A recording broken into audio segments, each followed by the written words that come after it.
इस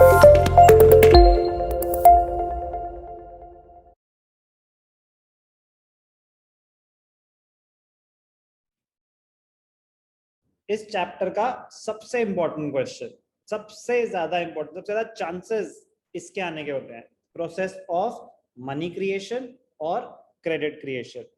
तो चलो आगे बढ़ने से पहले आप बताओ, रमा रमा नहीं, अनुष्का, अनुष्का आप बताओ कि क्रेडिट क्रिएशन कौन करता होगा, कमर्शियल बैंक्स या central banks? Commercial banks. Okay, लक्ष्य, क्रेडिट क्रिएशन कौन करता होगा, कमर्शियल बैंक्स या central bank? Sir commercial banks, commercial banks. Commercial banks. Credit creation commercial banks, credit control central banks. तो हम अभी तक इससे पहले जो हम डिस्कस कर रहे थे वो था process of credit control. RBI acts as a controller of credit और मनी सप्लाई। क्रेडिट क्रिएट कौन करता है, कमर्शियल बैंक्स। ध्यान से देखना बेटा, most important question of this chapter, most important question. कौन करेगा, commercial banks.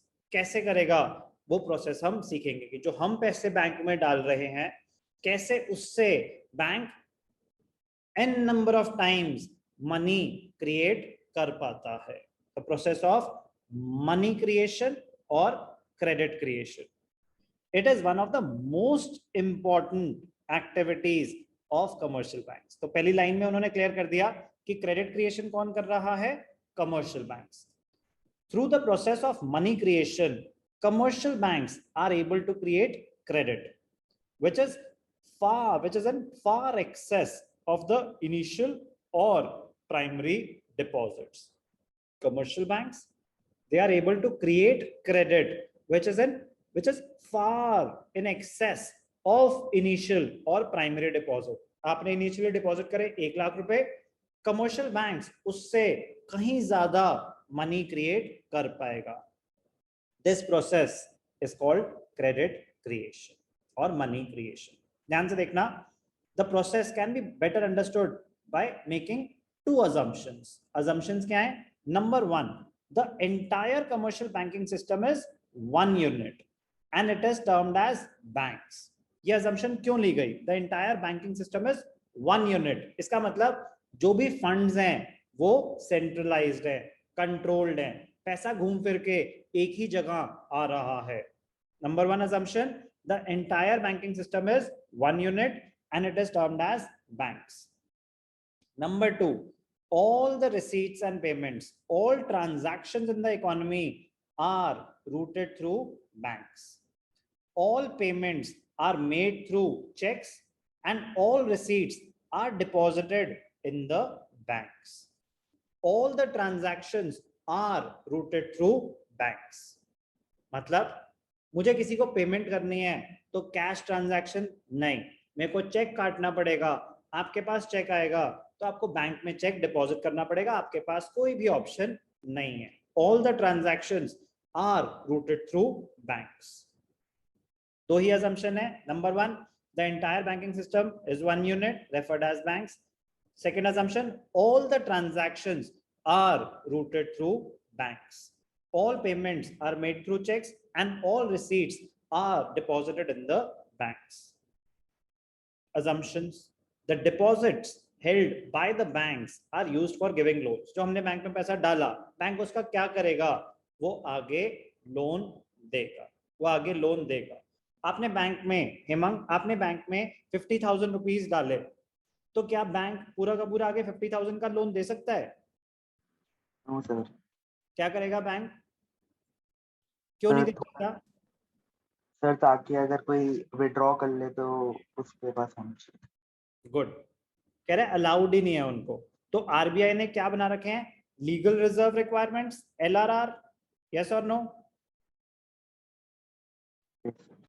LRR is equal to CRR plus SLR. CRR क्या था, cash reserve ratio, minimum percentage of the net demand and time deposits which the commercial banks have to keep with RBI or themselves?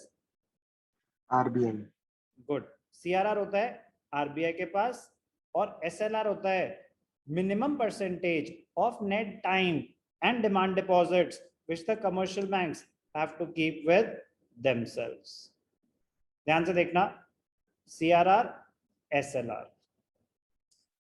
अगर आपने bank में 50,000 रुपए डाले और legal reserve requirement total में बात करेंगे अभी हम यहाँ पे, अगर टोटल रिक्वायरमेंट 10% है तो इसका मतलब क्या होता है कि जो 50,000 है उसमें से 10% 50,000 बैंक्स को, कमर्शियल बैंक्स को एज रिजर्व्स होल्ड करना पड़ेगा, बाकी वो आगे लोन्स दे सकता है. यस और नो? Yes sir. तो अगर रिजर्व रिक्वायरमेंट बढ़ गई तो वो आगे कम लोन दे पाएगा या ज्यादा? सर कम. गुड. जितनी ज्यादा रिजर्व रिक्वायरमेंट होगी बैंक्स उतने कम आगे लोन्स दे पाएंगे. अब ध्यान से देखना बेटा, बहुत इंपॉर्टेंट पॉइंट है. ऐसा क्यों होता है कि बैंक्स को एक फ्रैक्शन, छोटा सा फ्रैक्शन ही एज रिजर्व्स रखना है? जैसे मैंने बोला 10% रिजर्व रख लो, मतलब बाकी 90% लोन्स बांट दो. यस और नो? Yes sir. तो उन्होंने अगर लोन्स बांट दिए और लोग पैसा मांगने आ गए तो बैंक क्या बोलेगा कि भाई साहब मैंने तो आगे लोन दे दिया. क्या ऐसा बोल सकता है बैंक? No sir. नहीं बोल सकता. तो ध्यान से देखना, ऐसा क्यों होता है कि छोटे से फ्रैक्शन से भी बैंक्स का काम चल जाएगा? क्या सब एकदम से पैसा विड्रॉ करने आ जाएंगे बैंक में? No, not everyone will approach the bank to withdraw the money at the same time. दूसरा, since we have assumed that all the transactions are routed through banks, there will be a constant flow of money in the bank. Yes or no? Yes. So the deposits held by the banks are used for giving loans. However, banks cannot use the whole of the deposit for lending. It is legally compulsory for the banks to keep a certain minimum fraction of their deposits as reserves. The fraction is called legal reserve ratio or reserve deposit ratio or reserve ratio, different names, and is fixed by the central bank. Banks do not keep 100% reserves against the deposits. They keep reserves only to the extent indicated by the central bank. जो उनकी requirement है उतना ही रखेंगे. ऐसा क्यों? Why only fraction of the deposits are kept as cash reserves? Important है understanding के लिए. Banks keep only a fraction of deposits as cash reserves. Cash reserves, total reserves की बात हो रही है, include CRR and SLR. Because a prudent banker, by his experience, knows two things. Banks की बात कर रहे हैं, कह रहे हैं उनको पता है क्या? All the depositors do not approach the banks for withdrawal of money at the same time. Also, they do not withdraw the entire amount in one go. ना तो सब एकदम से पैसे विड्रॉ करने आ जाएंगे, ना ही जो पैसे विड्रॉ करने आ रहा है वो जितना पैसा बैंक में है सारा ले लो. एक्सेप्शनल सिनेरियोज अलग होते हैं, नॉर्मल सिनेरियो में ऐसा नहीं होगा. Second reason, there is a constant flow of new deposits into the banks. There is a constant flow of money in the bank. So to meet the daily demand for withdrawal of cash, it is sufficient for banks to keep only a fraction of deposits as cash reserve. It means if experience of the bank shows that withdrawals are generally around 20% of the deposits, then they need to keep only 20% of the deposits as reserves. But ये call commercial bank लेता है कि reserves कितने होंगे या central bank? So central bank. Correct. ये central bank decide करेगा कि reserve requirement कितनी होगी and commercial banks have to follow it. इसमें option नहीं होता. तो अभी हमने क्या पढ़ा? Meaning of credit creation. It is the process through which commercial banks creates credit which is in far excess of the initial deposits or primary deposits. Assumptions. Number one, the entire banking system is one unit referred as banks. Number two, all the transactions, all receipts and payments will be routed through banks. अब आप पहले explain करेंगे, फिर हम जो book में दे रखा है उस पे जाएंगे. चलो पहले हम अपना एक एग्जांपल क्रिएट करते हैं क्रेडिट क्रिएशन का. कुछ भी वैल्यूज, कौन पार्टिसिपेट करना चाहेगा? ज्यादातर मैं ही बोलूंगा, आपको बस बीच बीच में कुछ बोलना है. कौन बोलना चाहेगा?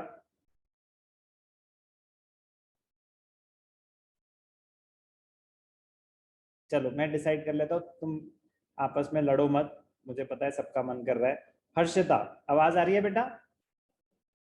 Yes, sir. चलो आप गए बैंक, कितने पैसे डिपॉजिट करे? Sir, 10 lakh. कैश में? छूटते ही नोटिस? चलो आपने बैंक में 10 लाख डिपॉजिट करे, ओके।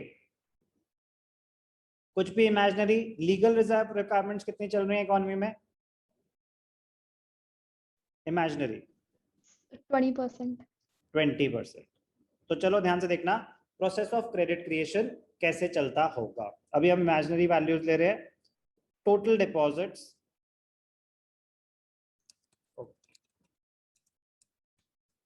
पहला कॉलम हो गया आपके डिपॉजिट्स, सेकंड कॉलम हो गया लोन्स, थर्ड कॉलम हो गया रिजर्व्स।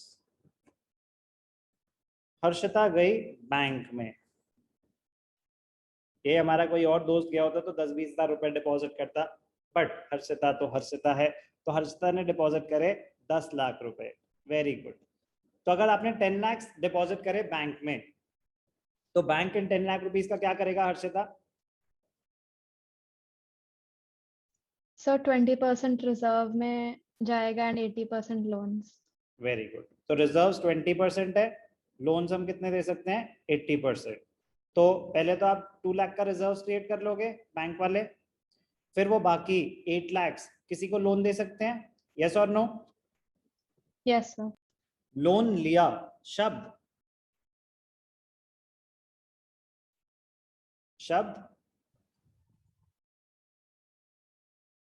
आपने लोन लिया बेटा 8 लाख का, कहां पे हो? 8 लाख रुपीस मिल रहे हैं आपको, शब्द शायरी, शब्द नहीं है, आप ले लो 8 लाख रुपीस। Yes, sir. ठीक है, आपने बैंक से 8 लाख रुपीस का लोन लिया, क्या करोगे?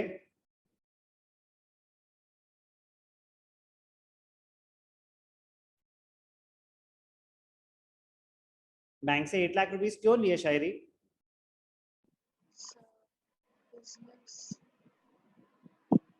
गाड़ी खरीद लो या बिजनेस करोगे?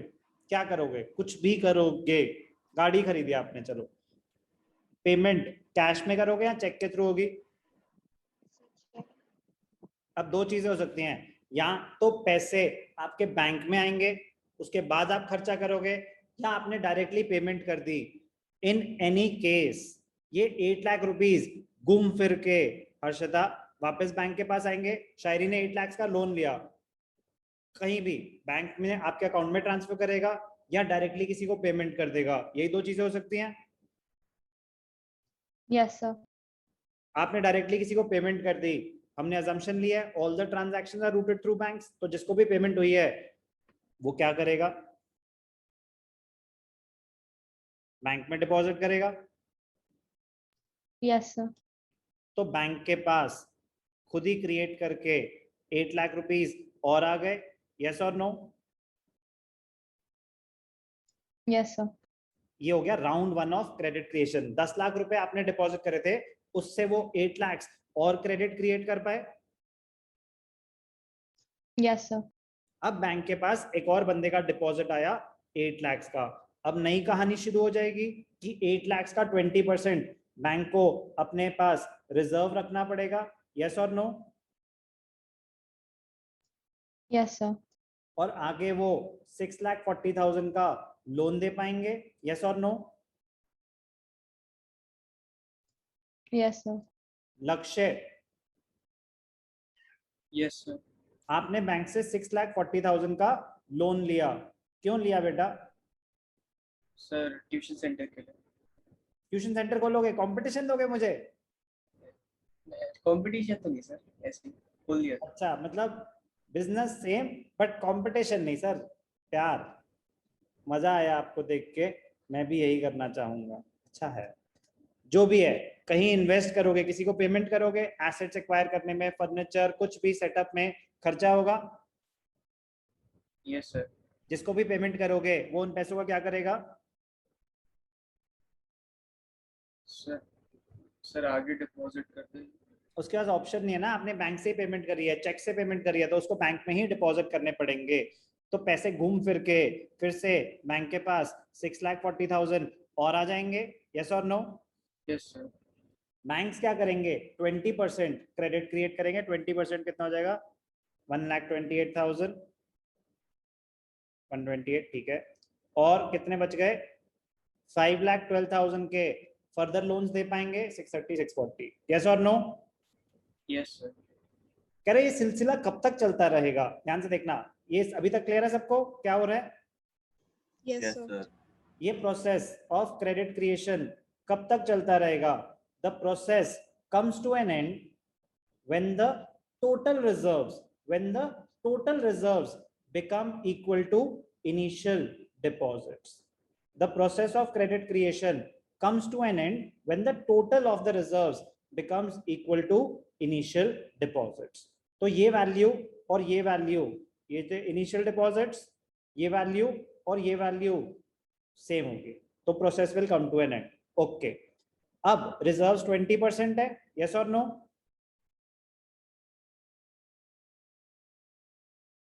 Yes, sir. Yes, sir. ठीक है, अब ध्यान से देखना, हमें नहीं पता टोटल डिपॉजिट्स कितने हैं, डिपॉजिट्स कितने हैं मुझे नहीं पता, लोन्स कितने हैं मुझे नहीं पता, लेकिन रिजर्व्स मुझे पता है। तो let the total deposits, let the total deposits be x, let the total deposits be x, 20% of x is 10 lakhs। Total deposit जितने भी हैं 20% रिजर्व्स हैं, तो वो 10 lakhs हैं, तो x कितना हो जाएगा? 10 lakhs into 100/20, तो क्या हो जाएगा? 50 lakhs। तो यहाँ पे क्या आएंगे टोटल डिपॉजिट्स? 50 lakhs, 80% कितना हो जाएगा? 40 lakhs। तो 10 lakhs से आप टोटल 50 lakhs के डिपॉजिट्स क्रिएट कर पाए? यस और no? Yes, sir. Because of credit creation. कितना क्रेडिट क्रिएट कर पाओगे? It depends upon credit multiplier, it depends on credit multiplier, credit multiplier और मनी मल्टीप्लायर। ध्यान से देखना क्या होता है, क्रेडिट मल्टीप्लायर और money multiplier, it is equal to 1/LRR। Given case में when LRR was 20%, हमने 20% लिया था। यस और नो? Yes, sir. तो अगर LRR 20% था तो क्रेडिट मल्टीप्लायर और मनी मल्टीप्लायर कितना हो जाएगा? 1/20%, which is equal to 100/20, which is equal to 5 times। yes or no? Yes, sir. Yes, sir. तो 10 लाख से तो टोटल डिपॉजिट क्रिएशन कितनी होगी? डायरेक्टली भी हम कैलकुलेट कर सकते हैं। Total deposit creation is equal to initial deposit into credit multiplier.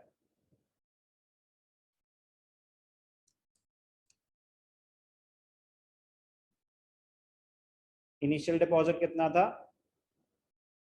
10 lakh, credit multiplier कितना था? 5, टोटल डिपॉजिट क्रिएशन कितनी हो गई? 50 lakhs। तो यहाँ पे हमने कितना क्रेडिट किया पे थे? 50 lakhs। तो क्रेडिट मल्टीप्लायर का फॉर्मूला समझ आया? 1/LRR। कोई doubt? No, No, sir. sir.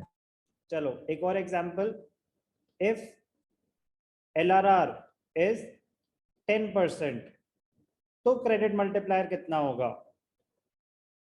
द्विज, क्रेडिट मल्टीप्लायर का फॉर्मूला क्या होता है? 1/LRR।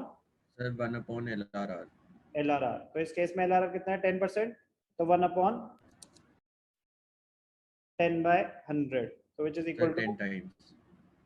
10 टाइम्स। तो बेसिकली जितना कम होगा LRR, आप उतना ज्यादा क्रेडिट क्रिएट कर पाएंगे। ये बात क्लियर हो गई है? Yes, sir. ये है प्रोसेस ऑफ क्रेडिट क्रिएशन। अब सुनते हैं बुक वाले क्या कहना चाहते हैं। एग्जैक्टली सेम चीज कहना चाहते हैं जो हमने अपना एग्जाम्पल करके करी। फर्क बस यही था कि हम रईस थे, ये नहीं है। हमने 10 लाख डिपॉजिट करे थे, ये 1000 डिपॉजिट कर रहे हैं, बस इतना सा फर्क है, बाकी सब सेम। ध्यान से देखना, सपोज इनिशियल और primary deposits in the banks are 1000, 10 भी नहीं 1000, थोड़ा सा फर्क है 10 लाख और 1000, बट LRR उनका भी 20% है। इट मीन्स, ध्यान से सुनना बेटा, सेम चीज दोबारा सुनेंगे और क्लियर होगी। It means banks are required to keep only 20%, 200 as reserves, and are free to lend 80%, that is 800 rupees. Suppose they lend 800 rupees. Banks do not lend this money by giving the amount in cash. ऐसा नहीं होता, या तो वो आपके bank में transfer करेंगे या किसी और को पेमेंट करेंगे जिसके अकाउंट में ही जाएगा। क्या करेंगे वो? They open accounts in the name of the borrowers, who are free to withdraw the amount whenever they like. फिर जब आप आपकी पेमेंट करेंगे, suppose borrowers withdraw the entire amount, एक साथ आपने 800 का लोन लिया था, आगे 800 की आपने पेमेंट करनी है, आपने विड्रॉ कर लिए। As all the transactions are routed through banks, the money spent by the borrowers comes back into the banks in the form of fresh deposits. Deposits of those who have received this payment. It will increase the demand deposits of the banks by 800. तो bank के पास initially 1000 आए थे। ध्यान से देखना बेटा, deposits, loans, reserves, सबसे पहले देखते हैं इनिशियल डिपॉजिट। 1000 आए थे, 1000 में से 20% रिजर्व, 80% लोन। तो 80% लोन देके फिर से किसी के पास 800 आए, ये होता है राउंड 1 ऑफ क्रेडिट क्रिएशन। तो अब बैंक के पास 800 आ गए। When the new deposit, with the new deposits of 800, bank क्या करेगा? फिर 20% रिजर्व क्रिएट करेगा, 80% आगे लोन दे देगा। Banks keep 20% as cash reserves and lend the balance 640. Borrowers use these loans for making payments, which again comes back into the accounts of those who have received the payments. This time, bank deposits they rise by 640. Bank deposits बढ़ गए 640 से। The deposits keep on increasing round after round, but every time by 80% of the last round. तो 1000 था, 800 80%, next 80% 640, ऐसे 80% 80%, यहाँ पे 512 तो 80%, ऐसे ही रिजर्व्स 200, फिर उसका 80%, फिर उसका 80%, ऐसे ग्रोथ होगी। ये मोस्ट इंपॉर्टेंट लाइन है, क्लोजर, लास्ट लाइन बहुत इंपॉर्टेंट है। The deposit creation comes to an end, ये बहुत इंपॉर्टेंट लाइन है। It comes to an end when the total cash reserves they become equal to the initial deposit. So when the total reserves they become equal to the initial deposit, the process comes to an end. As seen in the table, banks are able to create total deposits of 5000 with the initial deposit of just 1000. तो example में हम जितनी कम value लेंगे, हम काम अपना उतना simplify करेंगे। बात सेम है। It means total deposits become 5 times of the initial deposit. 5 times is nothing but the value of money multiplier. ये भी सुना हमने, money multiplier और credit multiplier और deposit multiplier, alternate name बहुत जरूरी है पता होने। Money multiplier is the number by which total deposits can increase due to given change in the deposits. It is inversely, very important point, it is inversely related to legal reserve ratio. Higher the legal reserve ratio, lower will be the credit multiplier. Lower the legal reserve requirement, lower the LRR, higher will be the value of money multiplier.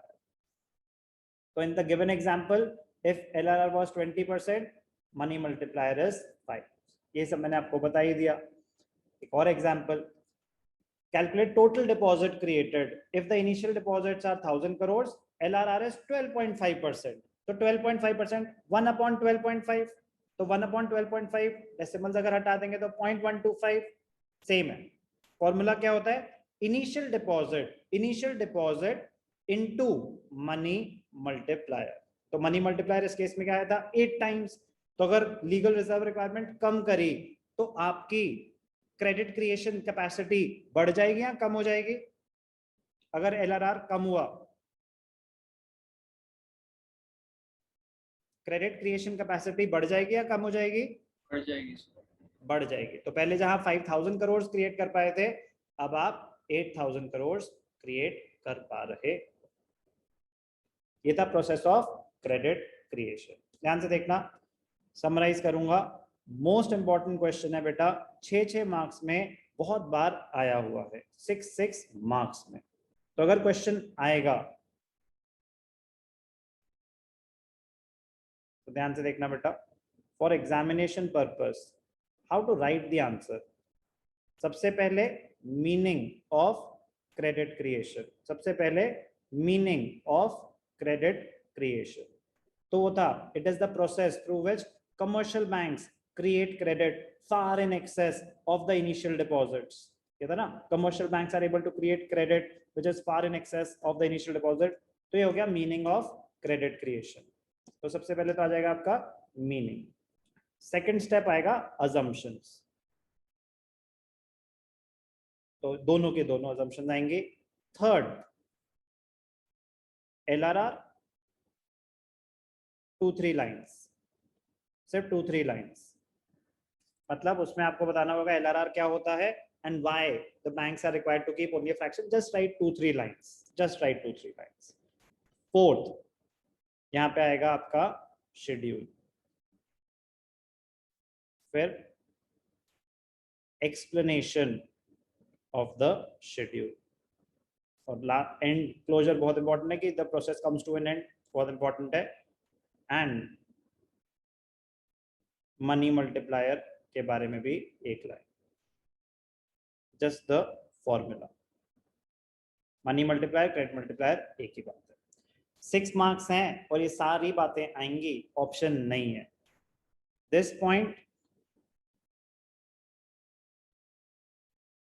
Can be reduced to 1 line if the question is of 4 marks। अगर 4 marks का है तो बस LRR का meaning लिख देना, ये सब लिखने की जरूरत नहीं कि why banks are required to keep only a fraction.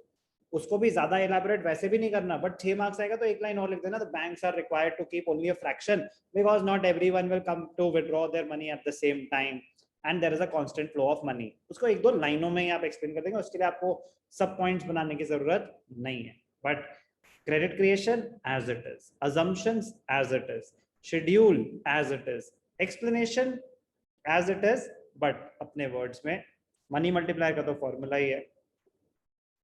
Most important question of this chapter and scoring question. आना ही आना है तो ढंग से लिख के याद करो ना।